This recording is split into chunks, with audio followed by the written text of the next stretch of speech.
Hey, call me Shape. And today I'm reacting to a video titled, Don't Help a Man While He's Down. Let's get right into it. A lot of girls say I stuck around while he was trying to be successful, and then either when he got successful, he left me, or he turned out to be a bum. And I see a lot of guys say that girls don't stick around, yada, yada, yada. And from my own observation of my own relationship and seeing a lot of other relationships with this exact same thing going on, I'm going to help you guys. One, ladies, don't listen to what he says. Watch what he does. He might be telling you he wants to become successful, but if he's not working at least 60 hours a week and sacrificing fun time, he doesn't really want to be successful. His actions don't match his words, and you probably should not stick around for very long. Obviously, don't just leave right away.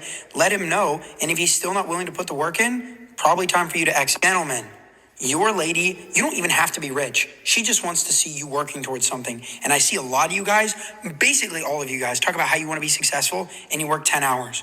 Put in 80 hours a week and watch her stick around because she respects you. And if she doesn't, her loss, dude, because you're going to get rich anyway. Hope this helps. I see a lot of girls stick around while... He had a great point. I want to say this first, though. Women will never be able to look in a man for his actions. She'll always listen to their words. Always. Women fall in love with their ears. Men, we fall in love with our eyes, right? So this is why women are myopic and they can't see the future. You know what I'm saying? Because as far as they're concerned, if you could talk a good game, you're walking a good game, right? And we all know it's so easy to talk a good game and much harder to walk a good game, okay? And so I agree with him, though. If you're working as a man, you should be working at least 60 hours a week, if not more, towards your goals. If you're not sacrificing fun time to work on your mission, right, the mission that leads to freedom, then what are you doing? Okay, but women fall in love with men who have the big friends groups, they're social, they're popular. The popular guy ain't gonna be nowhere in a couple years. You know why? He's too busy hanging out. He's too busy squandering his time. You know the guy that's gonna be somewhere? The guy that's stuck at home or stuck on his grind doing what he got to do. Like me personally, I'm in the house just grinding. I wake up, ain't nobody obligating me to work this hard. I'm doing it on my own. And a woman, to me, should go after a guy like that, personally. Now, you're probably wondering, Tay, why'd you share this video? Because I always see a lot of women saying they don't want to help a man when he's down. They don't want to help nobody because, you know, a lot of the times when you help men, when they're on their grind, they treat you some type of way. They don't have time for you. They might belittle you. They might devalue you. And I really hate when some men like to chime in and go, well, no, that's not true. You guys have to stop doing this to people. When somebody explains to you what they went through in a relationship, you shouldn't belittle them and make them feel like that didn't happen. I understand that you probably came across stand-up dudes or stand-up women, but if somebody is sharing their experience, it doesn't mean they're a liar. It means that's what they went through with somebody. And from somebody who has helped somebody who didn't have much, I definitely could sit here and say it's not easy. Helping somebody who doesn't have the things that you do, they will belittle you and they think that everything you try to help them with is an attack or you putting them down or you think you know better than them, especially when you're a woman that has more than a man. And it's a lot sadder because all you're trying to do is help that person. And it's like helping a wounded puppy that keeps biting you when you're the one trying to clean its wound, but it doesn't notice it. Just have to give you a little analogy. So why you keep going after wounded puppies, right? I got like a love-hate relationship with It's Tay Tay, baby. The reason why I do is because I love what she says, but I'm not big on the tattoos. I get it. You know, she wants to look like a Chicano. She's from the West Coast. It's cool and all that, but I'm curious. I would love to ask her, do you see these women when they're in their 60s and their 70s? Do they look great then? For me, I would hate to get a tattoo and look at it age over time and just feel like I'm ruining my old age. That's how I view it personally. But either way, I'm going to use It's Tay Tay as an example.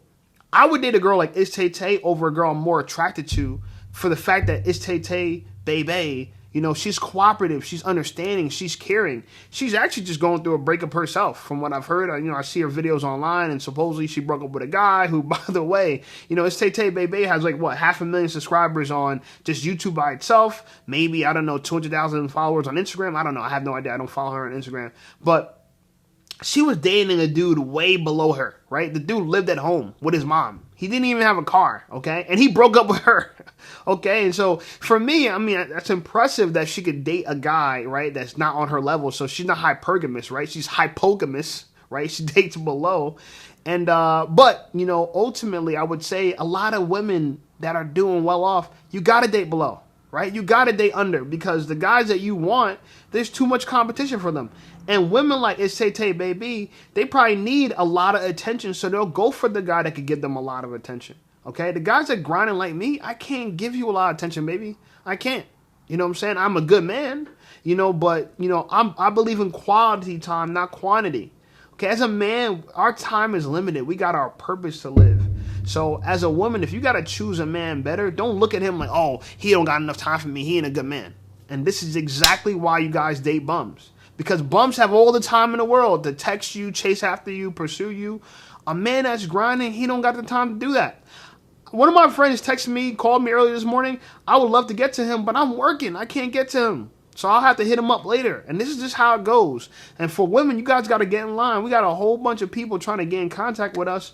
And we're already busy and we're already caught up. And me, I got to go pick up my lunch, right? I just ordered a lunch special from the Japanese restaurant while I'm making these videos. And I got to go train some clients later on today. I got a client I got to train in a few hours. 2 clients I got to train in a few hours. And then work out myself. My schedule is just hectic, okay? And I made it that way and I'm fine with that. But I just want women to understand that a man that has a lot of time to offer, he has no value. Because he could be using that time to build and work on his mission.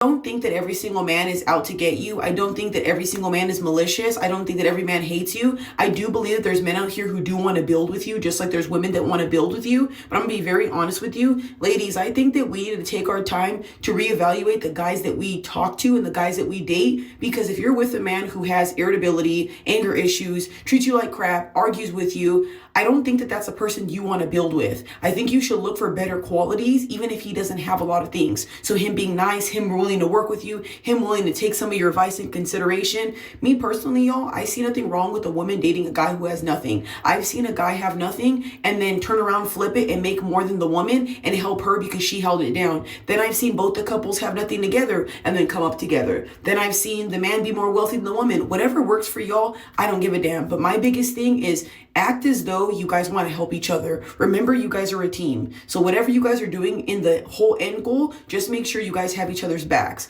Belittling each other in the process, holding money over somebody's head, throwing something in somebody's face. What is the point of that? The whole point is to get to the bag together, to get rich together, to get happy together. Whatever your guys' end goal is, don't forget that. Okay, most people won't be able to get rich together. This is a fantasy. Everybody's going to build together. Everybody's going to get rich. Everyone's going to be real estate moguls. This is not going to happen for most people. Most people are far too lazy. I know. I'm a personal trainer, and I can tell you from my personal experience and from the evidence that's out there, right, the information out there, less than 7% of the American population goes to the gym day after day, year after year, right? Less than 7%. 93% of the people in this country are too lazy, don't got enough discipline, can't spend a little bit of time in discomfort to get what they want. And this is why most people won't be able to achieve wealth, right? They won't be able to get rich. And this is why I tell women, it's not that you need to date a man that has money. Even though it's okay if you do date men that have money, I don't think we should shame and condemn rich, right? I don't think we should condemn rich people. But I think you should look at a man's trajectory more than anything else. Look at him, judge him based on his character. I'm a man myself who I'm becoming successful. I'm getting more popular on YouTube. I'm actually making more money. YouTube's actually paying the rent this month. This is the first month that YouTube's paying the entire rent. So shout out to me. I appreciate it. But it is hard work. If a woman looks at my trajectory, she can see that, all right, he's going to become somebody because he's grinding. He's a hard worker. He doesn't give up. He doesn't quit. He only pivots, right? He doesn't abandon his dream. He just makes little changes, okay? I'm someone that I could adjust on the fly. I'm a speedboat. I'm not a cruise ship, right? I could adjust on the fly, quick turns. But a woman won't judge you for that. She'll judge you for what you have. Are you at the finish line? That's all they want to know. Are you at the finish line? And this is where a lot of women go wrong because they're not at the finish line either. They want a man at the finish line, but you're not at the finish line. It's Tay Tay, baby. Look, if you're going to date somebody, don't date a man that has nothing and try to get him to build something. He might have nothing because his character makes him earn nothing.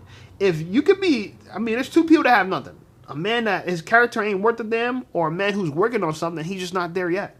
Pick the latter. A man that's working on something, he's not there yet. You don't want to be a man that's, depending on his age, right? If he's in his 30s and he don't live on his own, dub him. right? You should not date a man that's not living on his own in his 30s. He should have his own place. And men, you should want your own place. I hear old men always tell me, oh, I'm going to save money living at home. I'm being spoon-fed. I got my mom's spoon in my mouth. You're only doing that because you guys are scared. I'm telling you, you're scared to go out in the world on your own and face the consequences of having to take care of yourself. The best thing I ever did as a man was move out. That's the best thing I ever did. You want to know what's funny? When I lived at home, yeah, I didn't have any bills. You know what I'm saying? I didn't have any huge responsibilities. But you know what's funny? I had less money with less responsibilities. And more money with more responsibilities. That's the irony. You think that if you take all your responsibilities away, that you're not going to do any, that you're going to just stack all your money? Then you don't believe in the Pygmalion effect. The Pygmalion effect says you rise to the standards that people hold you to. So look, if you're not held to a standard where you got to take care of yourself, you're not responsible, you have no standard to rise to. But when you're living on your own, you got to rise to the standard of being a self-sufficient person that can't beg nobody for no money. It's so funny because when I had roommates, right, and I lived on my own, I remember they had to been like several months, 6, 7 months where I was late on rent. The straight up late. And the rent wasn't even that much. I think it was like $680, something like that. It wasn't even that much. But I was late on rent. Literally could not afford the rent.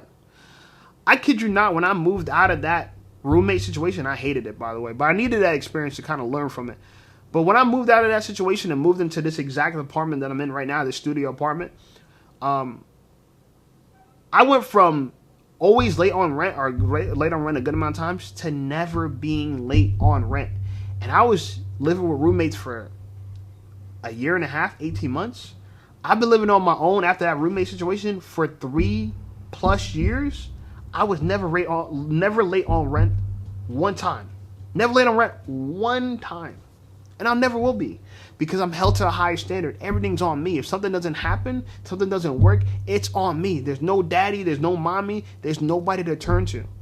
Okay?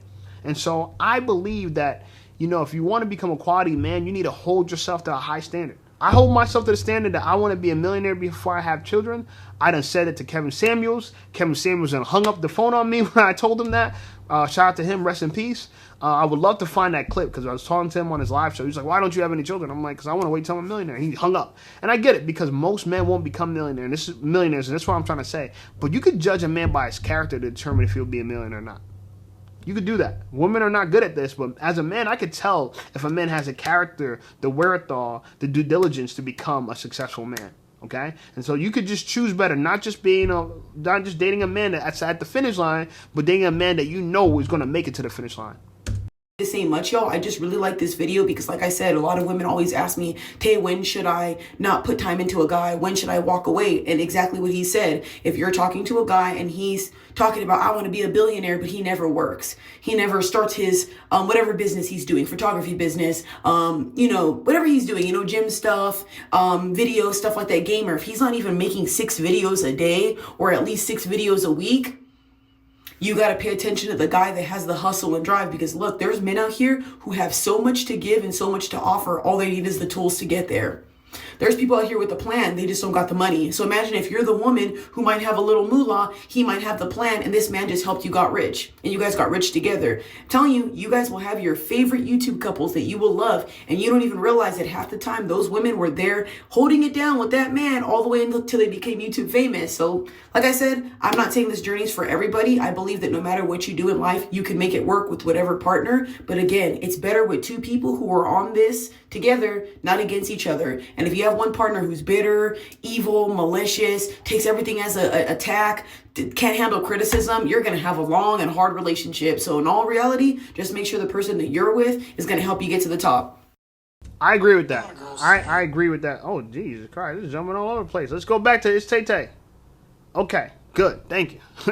Sometimes these videos jump all over the place. Great video. I agree with her. You definitely want to be able to hold a man down before he gets there. But judge him based on his actions. Like she said, if you're not putting out 6 videos a day, 6 videos a week, what are you doing? I put out 5 videos a day. Last month, I put over 100 videos out. I know some people, they won't even put out 100 videos for the entire year. I did it within a month. My goal is to put out 1,000 videos this year. That's my minimum. And I will hit that. we'll hit that. You know, it's going to be less than 100 videos on average, and I'm already above that average. But I'm saying that to say that it should be no surprise to anybody that I'm going to be a success. But it's a surprise to everybody.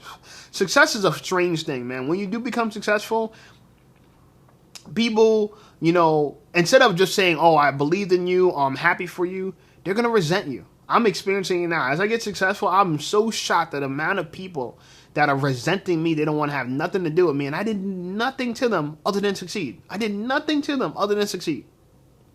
It's impressive. Anyway, like this video, subscribe to the channel. Channel's blowing up. I want to say to It's Tay Tay, baby, girl, you're an attractive girl. I rock with you. I like your content. Shout out to you. I hope you choose better, because she's the kind of woman, the way she behaves, the way she carries herself, is a good woman to be with. I'm just being honest, all right? Check out some of my other videos, and I'll see you guys over there.